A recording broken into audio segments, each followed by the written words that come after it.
présenter tous les romans qui sont entrés dans ma palle pendant les mois d'été, donc pendant juin, juillet, août. Et par rapport aux 2 premiers trimestres, il y a un peu plus de romans que j'ai achetés, j'en ai acheté 20. Alors sur ces 20, j'en ai déjà eu 8, donc je trouve que c'est pas mal, mais quand même, c'était beaucoup d'achats. Et en plus, la mauvaise nouvelle, c'est que ça va pas aller en s'arrangeant, puisqu'en octobre, j'en ai déjà commandé beaucoup trop. Donc j'espère réussir à me calmer sur novembre-décembre. Normalement, il n'y a pas trop de sorties qui me tentent. Je pense que pendant ces mois-là, je vais plutôt soit acheter des anciens romans que j'avais envie de lire depuis longtemps, ou je vais essayer d'être raisonnable et de me concentrer uniquement sur les suites de saga. C'est un book haul avec beaucoup de cozy mystery, mais pas que. Vous allez avoir de la romance, vous allez avoir des sagas, quoi d'autre, de la fantasy, un seul roman pour une fois, donc c'est assez rare. Donc on reste plutôt sur quelque chose de très général. Je vais commencer, je pense, par le cozy mystery, puisque c'est ce qui occupe la majorité de ce book haul. Ce sont quasiment que des suites de sagas. Tout d'abord, alors je l'ai tout d'abord, mais je les cite pas dans l'ordre d'achat, c'est juste que je les ai regroupés par catégorie et c'est le premier qui me vient sous la main. On a Une funeste croisière de Jessica Fellowes, qui est le tome 4 de la saga Les Sœurs Mitford Enquête. Cette saga, je vous en ai déjà parlé. J'avais pas aimé du tout le premier tome, j'étais mitigée sur le deuxième, mais comme j'avais acheté un lot de 3 d'un coup, j'ai lu le troisième que j'ai beaucoup aimé. Et du coup, maintenant, j'ai envie de finir cette saga. On est dans une saga qui mélange fiction et réalité, puisqu'on va suivre Louisa, personnage fictif qui était la bonne d'enfant des enfants Mitford, c'est-à-dire des plus jeunes. Et du coup, on va croiser la famille Mitford, ces 6 sœurs très très célèbres qui ont eu des destins très très différents les unes des autres, qui avaient des affinités politiques notamment complètement différentes. Et donc là, on les suit dans leur univers, dans les années 20 surtout, puis les années 30, et avec tout ce qu'il y a de contexte historique autour de ces années-là, donc la montée du fascisme, l'arrivée d'Hitler, l'entre-deux-guerres, etc. Donc pour le côté historique, c'est vraiment très sympa, on retrouve des personnages qui ont existé. Quand ils sont bien traités, j'apprécie beaucoup. Les enquêtes, la deuxième était assez chouette, la troisième aussi. Donc là, j'espère qu'on va passer un bon moment avec celle-ci également. Ensuite, j'ai Feu d'artifice mortel de Loveday and Rider que j'ai déjà lu. J'arrive pas à me rappeler si je vous en ai parlé ou pas. Il me semble que non, parce que je crois que je l'ai lu en août, mais j'ai un petit doute. Donc au cas où, je vais revenir très vite dessus. Loveday and Rider, là c'est le 5e tome de cette saga sur 8. On va suivre Loveday, qui est une policière, toute jeune policière. Elle vient de finir son stage dans la police. Elle est complètement décrédibilisée par ses collègues masculins, puisqu'on est dans les années 60 et qu'une femme ferait mieux de faire la cuisine. Et à ses côtés, elle a Clément Ryder, qui est un coroner, et souvent ils collaborent ensemble sur des enquêtes. Dans celui-ci, on n'est pas dans un huis clos, mais on est dans une histoire où on a une liste close de suspects, et moi c'est ce que je préfère, quand on peut vraiment se poser des questions et que dès le début on sait que ça peut être que ces personnes-là, et on essaie de chercher laquelle exactement c'est. Et là, j'ai trouvé que c'était le meilleur tome de la série jusqu'à présent. Maintenant que j'en parle, j'ai vraiment l'impression de l'avoir déjà dit. Ensuite, là, je suis sûre que je vous en ai déjà parlé, une scandaleuse supercherie de Lynn Messina, donc le tome 2 de la saga des enquêtes de Béatrice Heidtklaar, c'est bien ça. Premier tome qui m'avait laissé un peu mitigée, mais j'ai quand même beaucoup aimé ce deuxième tome. L'enquête n'est pas la chose la plus incroyable, mais j'aime beaucoup le personnage de Béatrice. J'aime ses affinités, sa complicité et les jeux de verbal qu'elle a avec le duc de Cassgrave. Et je trouve qu'il y avait vraiment beaucoup d'humour, donc j'ai passé un très bon moment. Et je vais continuer cette saga, même si elle a été discontinuée en France, comme c'est le cas de beaucoup de sagas. Ensuite, un Cozy Mystery dont j'ai énormément entendu parler l'année dernière. Et je ne l'ai pas acheté sur le moment parce que je n'étais pas si tentée. Je ne sais pas pourquoi. J'ai craqué pendant l'été en me disant, comme il est au programme, comme le tome 2 est au programme du Cozy Mystery Book Club au mois de novembre, j'aimerais bien lire le tome 1 d'abord. Il s'agit de Cozy Christmas Mystery de Karine Pitocchi, publié aux éditions Robert Laffont. Je sais qu'on va suivre, on va être en Angleterre, on va suivre une jeune femme qui s'est fait tromper, je crois, par son mec, qui travaillait à la télévision et qui se sent humiliée. Elle va partir, en quelque sorte, se cacher dans un village. Je ne sais pas quelle affinité elle a avec ce village, peut-être une tante ou une parente. Qu'est-ce qu'elle fait un cottage hérité de sa grande-tante. Et là-bas, il va y avoir un meurtre et bien sûr, elle va se retrouver à le résoudre. Comme ça peut donner très envie. Tous les avis sont hyper élogieux et pourtant depuis que je l'ai acheté, je suis hyper réticente à le lire parce que j'ai l'impression que je ne vais pas aimer. Je ne sais pas dire trop pourquoi et je suis peut-être un peu injuste, mais en lisant un peu les posts de Karine Pitoki sur Instagram, j'ai eu l'impression qu'il y a 2 ans, elle avait aucune idée de ce qu'était le Cozy Mystery, qu'elle a vu que ça a marché, elle s'est dit ah ben vu que ça marche, je veux écrire un truc qui marche. Dans certains posts, la façon dont elle en parlait, c'était un peu l'idée que ça donnait, qu'elle disait voilà qu'est-ce qui fonctionne dans un Cozy Mystery et qu'elle a mis tous les éléments qui fonctionnent normalement dedans. Mais du coup j'ai un peu peur que ce soit trop mécanique, trop téléphoné et que je m'attache pas au personnage. Mais je vais peut-être avoir une très très bonne surprise, donc si vous l'avez lu, n'hésitez pas à me le dire. On continue avec les derniers Cozy Mystery et je vous les présente en même temps puisque ce sont les tomes 7, 8, 9, 10 de la saga Son Espionne Royale. Vous le savez, c'est une de mes sagas chouchou. Ici, ce sont les doubles tomes de France Loisirs. Et en fait, comme ils ne le livrent pas au Luxembourg, que peut-être les frais de livraison sont trop chers, je ne me rappelle plus trop, je l'ai fait livrer chez mes parents et la dernière fois qu'ils sont venus, ils m'ont amené les deux. En soi, comme je savais que je n'allais pas tout lire d'un coup, je n'avais pas besoin de les recevoir tous d'un coup. J'ai déjà lu le 7 et le 8, l'objectif ce serait de lire au moins le 9 d'ici la fin de l'année, en sachant que j'ai aussi les tomes 11 et 12 en double tome qui m'attendent encore chez mes parents. Mais voilà, je ne veux pas le récupérer et le mettre dans ma palle tant que je n'ai pas lu cette saga-là. Enfin, lu ces tomes-là. On continue avec les derniers Cozy. Les tomes 7 et 8 étaient assez sympas. J'ai bien aimé, mais ce ne sera pas mes tomes préférés. Pour l'instant, mon préféré, c'est vraiment le 6e tome. Et j'ai hâte de continuer avec la suite, surtout que la vie personnelle de Georgie commence à avancer. Ça devient vraiment intéressant et je me suis de plus en plus attachée à elle. Je la trouve très chouette. Je trouve qu'il y a beaucoup d'humour. J'aime de plus en plus certains personnages. J'aime le duo qu'elle forme avec Darcy et j'aime beaucoup le contexte historique qui est mélangé à cette saga. Je pense que maintenant je vais vous présenter les romans un peu stand-alone. Donc j'ai acheté une romance cet été, People We Meet on Vacation de Emily Henry. Je reviens pas trop dessus puisque je vous l'ai présenté dans mon note de lecture de juillet. Je l'ai déjà lu et je l'ai énormément aimé. Et ensuite j'ai reçu récemment Masquerade of the Heart de Cathy Rose Poole. C'est le 2e tome de sa duologie. Le premier tome c'est Garden of the Curse. Ce sont des éditions limitées que j'avais de la box All Crate. Donc j'avais eu le tome 1 dans une box. C'était même le premier roman que j'avais jamais eu dans une box littéraire comme ça. Et j'ai mis beaucoup de temps à le lire. J'ai mis 1 an, mais en fait je l'ai lu en août. Donc ça viendra bientôt dans mon bilan lecture. Et je l'ai adoré. C'est vraiment une fantasy young adulte que j'ai trouvé hyper sympa parce que très original dans son système de magie. C'est un système où on a des cartes qu'on achète et ces cartes permettent de lancer un sort. Et ensuite une jeune femme qui est un peu hantée par la disparition de sa mère, qui travaille comme curse breaker, donc elle essaye de briser les sorts qui ont été lancés grâce à des cartes sur certaines personnes qui viennent la voir. Et en fait, elle va, avant elle faisait partie du monde un peu de la royauté et tout ça, puisque sa mère travaillait en quelque sorte pour le royaume, et elle va chercher... Elle va retourner dans ce monde-là quand l'un des héritiers, je crois, du trône, je ne suis plus trop sûre s'il est héritier ou pas, mais enfin quelqu'un d'assez haut placé dans la hiérarchie dirigeante, on va dire, revient la voir parce qu'il a été victime d'une malédiction qui est très très embêtante pour lui et il a besoin de son aide. Et il se trouve que c'est aussi son ancien crush qui est sur une sorte de Friends to Enemies to Lovers. J'ai vraiment beaucoup aimé le tome 1 et j'avais pas envie de tarder, donc j'ai acheté ce tome 2 qui est lui aussi magnifique. Et je vous montre à l'intérieur. Voilà, trop beau. Donc je vous parlerai un peu plus longuement du tome 1 dans mon update lecture de août et celui-là j'espère très bientôt aussi.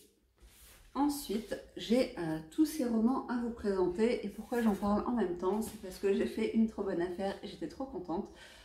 En fait, la librairie Ernster, qui est une librairie luxembourgeoise ici, c'est là où je commande à peu près tous les romans que j'achète parce que c'est le plus simple pour moi. Je commande en ligne sur leur site quand c'est disponible, je vais sur place, je les récupère et je les paye seulement à ce moment-là.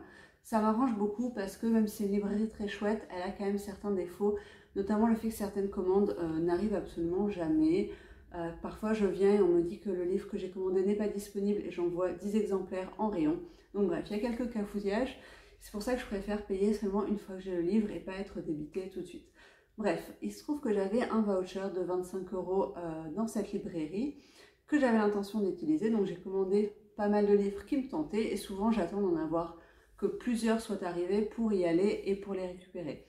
Et le jour où j'y étais, il y avait en plus une sorte de grande braderie, donc il faisait moins 15% sur les livres de poche, donc ça tombait hyper bien parce que tout ce que j'avais commandé c'était des poches. Donc ce que j'ai acheté a eu moins 15%, ça s'est cumulé avec le voucher de 25 €. Et en plus, le libraire m'a dit que vu le nombre de livres que j'avais acheté, je pouvais en choisir 2 gratuitement parmi une petite sélection. Donc je suis ressortie avec 9 livres que j'ai payé au total 29 €. J'étais franchement hyper contente. Voilà, ça fait toujours plaisir de faire une bonne affaire et là, comme tout me donnait envie, j'étais vraiment trop contente. Il y a juste un livre, je vais vous le montrer tout de suite, c'est 7 mensonges de Elizabeth Kay. C'est un thriller, il ne me tente pas particulièrement, en tout cas je ne l'ai pas mis dans ma palle. Je l'ai acheté pour ma mère parce qu'elle aime beaucoup les thrillers et je me suis dit que ça lui plairait sans doute. Si elle l'aime bien ou si un jour je suis chez elle et j'ai pas amené de roman ou j'ai fini le mien, je le lirai peut-être, mais de prime abord, c'est pas quelque chose vers lequel je me serais tournée. Ensuite, qu'est-ce que j'ai pris d'autre? J'ai pris Zola, La conquête de Plassans, qui est le tome 4 de la saga des Rougon-Macquart, sur laquelle il faut absolument que j'avance. En plus, ce tome-là, je ne l'ai pas lu, puisque les 3 premiers tomes, c'était des relectures que j'ai faites au fur et à mesure de ces dernières années. Celui-là, je ne l'ai jamais lu, donc j'ai hâte, et en même temps, voilà, ces Zola, j'ai toujours un peu de mal à me motiver à rentrer dedans, parce que je sais que ça va être une lecture plus longue, qui demande plus de concentration, qui est un peu plus exigeante. Mais voilà, c'est un auteur que j'aime vraiment beaucoup et c'est vraiment un objectif livresque ultime pour moi d'avoir lu un jour tous les Rougon-Macquart. Ensuite, j'ai pris Une maison sur l'eau de Emunah Elon.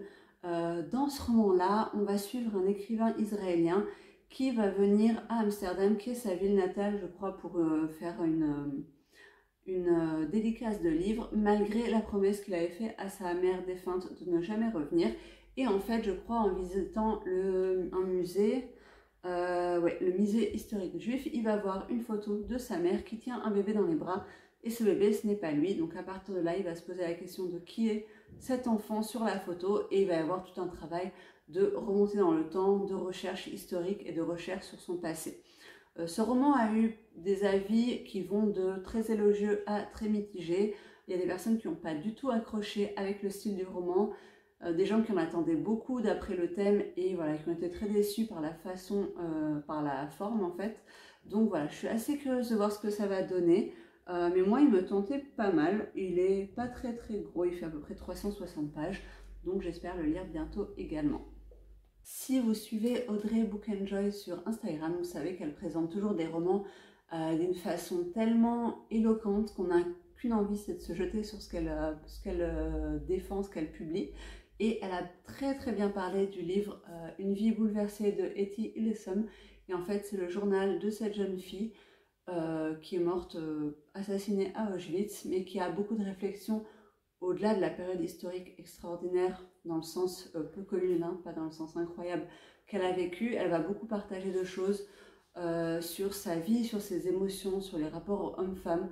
Voilà, c'est ce que j'ai compris en lisant la chronique de Audrey. Ça avait l'air bouleversant, ça avait l'air magnifique, ça avait l'air hyper éloquent, hyper percutant. Donc j'ai très envie de le lire. Et je m'attends, comme le titre le dit aussi, à être bouleversée. La luminosité décline un peu. L'autre roman que j'ai acheté dans cette liste, c'était Bye Bye Barbara Lane de Armistead Maupin. C'est le tome 6 des Chroniques de San Francisco. Je ne l'avais pas encore dans ma palle et c'est une saga que j'avais envie de continuer.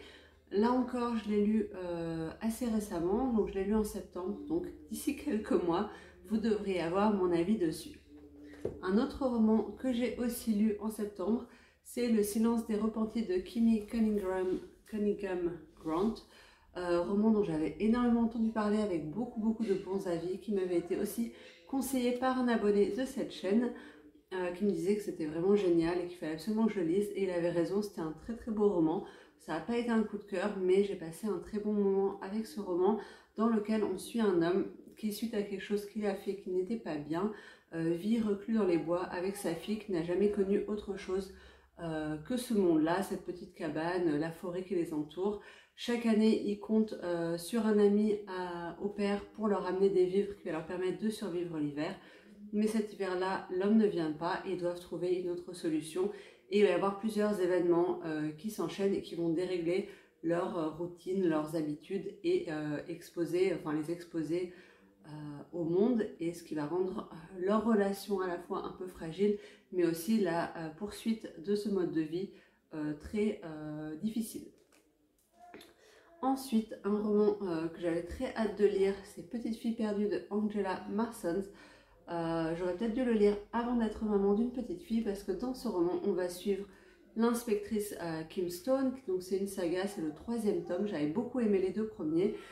Et dans cette saga, 2 petites filles qui sont amies vont être enlevées, et le ravisseur va envoyer une note aux 2 familles. En gros, la famille qui paiera le plus d'argent pour revoir sa fille récupérera sa fille, et l'autre, la fille va mourir. Donc c'est hyper macabre, hyper glauque. Là, comme ça, j'ai pas très envie de lire ça, et en même temps, je sais que c'est des romans hyper haletants, hyper addictifs, et que je vais avoir envie de l'enchaîner, de le lire en 2-3 jours. Mais en étant nouvellement maman, clairement, c'est horrible à imaginer. J'ai pas envie de me mettre à la place de ces parents qui vont être complètement torturés, déchirés. Donc j'avais pensé vraiment le lire dès que je l'aurai reçu. Ça fait plus d'1 mois qu'il est dans ma palle et je le regarde de loin. Ensuite, un des romans qui était aussi offert, du coup, c'est La saison des feux de Céleste Ng, je sais pas trop comment on prononce son nom. De cette autrice, j'ai lu l'année dernière Nos cœurs disparus, qui était paru en grand format chez Sonatine et qui est paru cette année chez Pocket. J'avais beaucoup aimé. C'était un roman un peu une dystopie dans lequel l'Amérique a vécu une crise, et depuis, ils sont très refermés sur eux-mêmes, ils sont contre tout ce qui vient de l'extérieur, donc tout doit être made in America. Et surtout, ils ont développé un très fort sentiment anti-chinois, avec énormément de racisme et de discrimination envers ces personnes-là. Et on suit un jeune homme qui est chinois-américain, dont la mère a disparu depuis 3 ans, et qui va vouloir partir à sa recherche.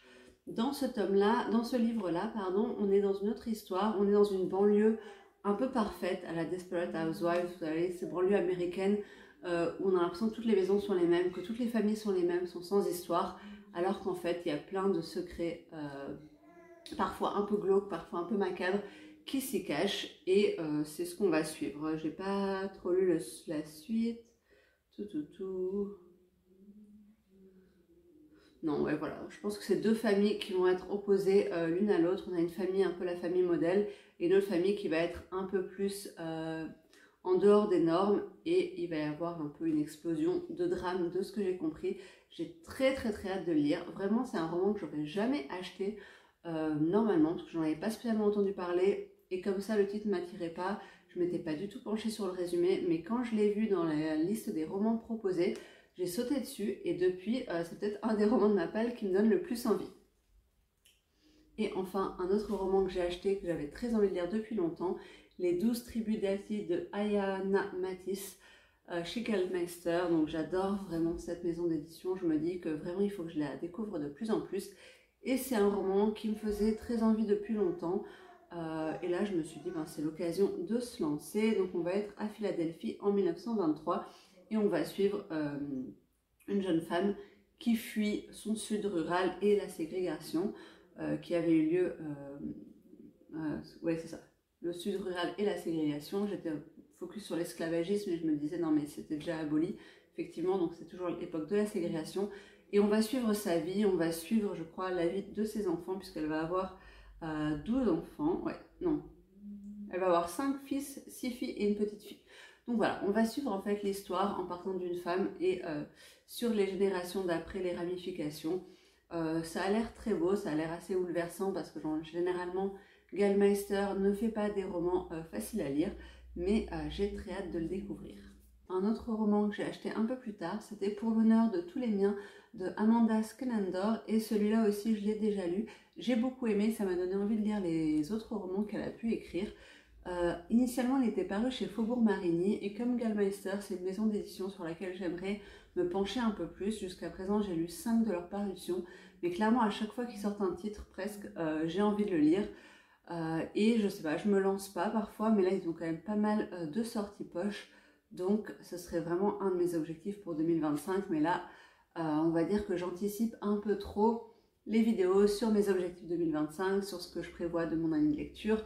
Bref, pour revenir à ce livre que j'ai déjà lu, donc on est à Philadelphie au début du XXe siècle et on suit Alma qui est mariée avec un avocat et qui découvre dans le journal le nom d'un de ses anciens amis indiens qui est accusé d'un meurtre et qui risque la potence. Et ce garçon, elle l'a connu quand il était enfant puisque son père, à elle, avait ouvert une école pour les Indiens dont le but c'était de les enlever de leur état sauvage et de leur apprendre à être des gens civilisés, leur faire perdre leurs habitudes païennes, leur faire découvrir le Seigneur, etc. Et Alma, c'était la seule enfant blanche puisque c'était la fille du directeur. Elle s'est liée d'amitié avec ces Indiens et elle va vouloir absolument savoir qu'est-ce qui a pu se passer pour que ce jeune homme qui était si prometteur, qui avait réussi si bien à s'intégrer, ait pu commettre un crime pareil. Et est-ce que c'est vraiment lui qui l'a commis ou est-ce qu'il a été, comment on dit, framed? Ah, je trouve plus le mot en français. Il a été, enfin voilà, vous voyez, ils l'ont piégé en gros pour lui mettre le meurtre sur le dos. Donc c'est ce qu'on va suivre dans ce roman, qui a des flashbacks dans le passé et la partie dans le présent avec cette petite enquête. C'était un très beau roman, j'ai pas eu un coup de cœur, je sais pas trop pourquoi encore, je vais y réfléchir et je vous en parlerai dans mes vidéos update lecture. Je vais pas dire prochainement parce que ce sera sans doute en 2025, mais je vous en parlerai. Mais en tout cas, une belle lecture qui m'a fait découvrir une période que je ne connaissais pas et un chapitre que je ne connaissais pas, donc l'assimilation un peu forcée des Indiens. Et enfin, on finit avec un roman que j'avais envie de lire depuis très très longtemps, qui a été réédité chez Pocket pour 5 €, donc je me suis dit, je saute dessus. Je ne sais pas grand chose de ce roman, en fait, je ne sais pas pourquoi, j'avais envie de le lire depuis longtemps parce que j'avais vu des bons avis, parce que je savais que c'était une belle saga familiale, donc c'est le premier de 3 tomes je crois, ça s'appelle Le goût du bonheur, et on va se concentrer, on va suivre en fait une famille au fur et à mesure des années. On est au Québec, je ne sais pas dans quelle année, on est je pense dans les années 30-40, quelque chose comme ça, et on va suivre une famille, ils ont beaucoup d'enfants, et on a notamment cette femme Gabrielle qui est la matriarche en quelque sorte et qui défend son clan et le droit au bonheur de ses membres. Donc je ne sais pas du tout dans quelle direction on va aller, mais depuis que j'ai lu Louise Tremblay-Décembre, j'ai très très envie de lire de la littérature québécoise. Là c'est le cas. C'est un énorme pavé, par contre ça je ne m'y attendais pas, il fait plus de 800 pages, plus de 850 pages. Donc je ne sais pas quand je vais le lire parce que je ne sais pas si c'est plutôt un roman, vous voyez, qu'on lit en hiver tranquillement au coin du feu, ou est-ce que c'est le genre de gros pavé qu'on lit plutôt en été au bord de la piscine, j'ai pas encore décidé. Voilà, cette vidéo est terminée, je suis désolée, entre temps la luminosité est devenue complètement pourrie puisqu'il est 19 h, mais j'espère que ça vous aura plu, j'espère que vous aurez trouvé des romans qui vous tentent aussi, n'hésitez pas à me le dire si c'est le cas et on se retrouve bientôt. Salut!